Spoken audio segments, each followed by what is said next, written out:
Pastel mandio. Mezclo la mandioca molida con la harina de maíz, un huevo, sal y leche hasta lograr la consistencia deseada. Este es el relleno para el pastel mandio, que vendría a ser un sooku y arroz, como dicen en el interior. ¿Cómo se come en Villarrica? En Villarrica el pastel mandio es así, con arroz. Acá está el huevo picado que se le va agregando y bueno, de dos formas, de los redondos eran así los que se vendían en el mercado. Y un poco ya cambiando la forma y que me queda más masa para ir haciendo un poco más.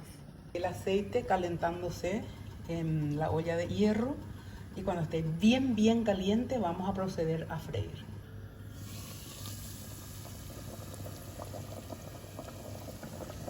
Se retira, se coloca sobre papel absorbente y a saborear.